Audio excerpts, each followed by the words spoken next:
Hello guys, இன்னைக்குள்ள travel வீடியோல நான் எங்க இருக்கேன்னு பாத்தீங்கன்னா பிரெஞ்சு காலனின்னு சொல்ற பாண்டிச்சேரியில இருக்கிற ஒரு பகுதியில தான் வந்திருக்கேன். அது பத்தின டீட்டெயிலான இன்ஃபர்மேஷனை இந்த வீடியோல பார்ப்போம். வாங்க வீடியோக்குள்ளாடி போவோம்.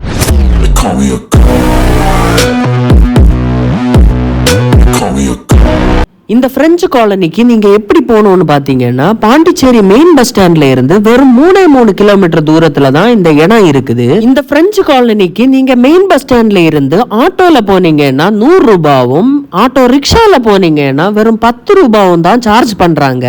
ஆக்சுவலி இந்த பிரெஞ்சு காலனின்னு பாத்தீங்கன்னா 1674ஆம் ஆண்டு இங்க இருந்த கவர்னரான மார்டினால தான் இங்க பிரெஞ்சு காலனி உருவாக்கப்பட்டிருக்கு. அந்த பிரெஞ்சு கவர்னரான மார்டின் இந்த பாண்டிச்சேரியில இருக்கிற இந்த வில்லேஜ் ஒரு மீன்பிடி வில்லேஜா தான் முதல்ல எஸ்டாப்ளிஷ் பண்ணியிருக்காரு. அதுக்கப்புறம் நாளடைவில் ஒரு சில போர்னால அந்த பிரெஞ்சு காலனி முழுவதும் இங்கிலாந்தோட கையில போயிருக்கு. பின்னர் 1816ஆம் ஆண்டு பிரெஞ்சுக்காரங்க பாண்டிச்சேரிய தன்னுடைய கண்ட்ரோலுக்குள்ளாடி கொண்டு வந்துட்டாங்க. மொத்தமா 280 ஆண்டுகள் பாண்டிச்சேரிய ரூல் பண்ண பிரெஞ்சுக்காரங்க 1963ஆம் ஆண்டு அபிஷியலா இந்தியா கையில பாண்டிச்சேரியா ஒப்படைச்சிருக்காங்க. இந்த காலனியோட ஸ்டைல்னு பாத்தீங்கன்னா அவங்க ஊர்ல இருக்கிறது மாதிரியே பிரெஞ்சு மாடல்ல செம அழகா வேற லெவல்ல கிரியேட் பண்ணியிருக்காங்க. அதுலயும் குறிப்பா சொல்லணும்னா சில விண்டோஸ்ல எல்லாம் பண்ணி இருக்கிற ஆர்ட் ஒர்க்னு பாத்தீங்கன்னா வேற லெவல்ல இருக்கும். ஆக்சுவலி இந்த இடத்துக்கு நீங்க வந்தீங்கன்னா பிரெஞ்சுல இருக்கிறது மாதிரி ஒரு ஃபீலே தனியா கிடைக்கும். மோஸ்ட்லி நீங்க இந்த பாண்டிச்சேரியில இருக்கிற பிரெஞ்சு காலனிக்கு நைட் டைம் வர பாருங்க.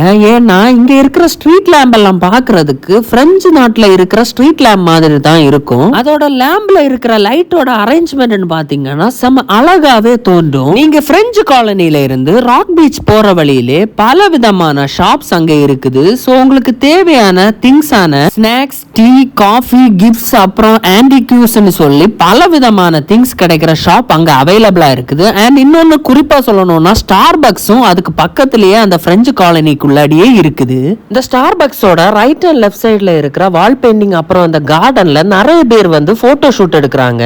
சோ மறக்காம நீங்களும் இதே ஸ்டார்பக்ஸோட இந்த சைடுல வந்தீங்கன்னா கண்டிப்பா போட்டோ எடுக்க மறந்துடாதீங்க.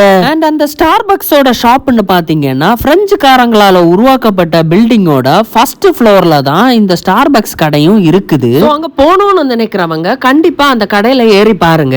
அப்புறம் நானும் இந்த பிரெஞ்சு காலனிய மொத்தமா சுத்தி பார்த்ததுக்கு அப்புறம் ராக் பீச் பக்கமா நடக்க ஆரம்பிச்சிட்டேன். மீதம் இருக்கிற வீடியோவான ராக் பீச்ச அடுத்த வீடியோல முழுசா கன்டினியூ பண்ணிக்கிறேன். இந்த பிரெஞ்சு காலனி பத்தின டீடைலான இன்ஃபர்மேஷன் உங்களுக்கு பிடிச்சிருந்தா லைக் பண்ணி, ஷேர் பண்ணி, சப்ஸ்கிரைப் பண்ணிக்கோங்க.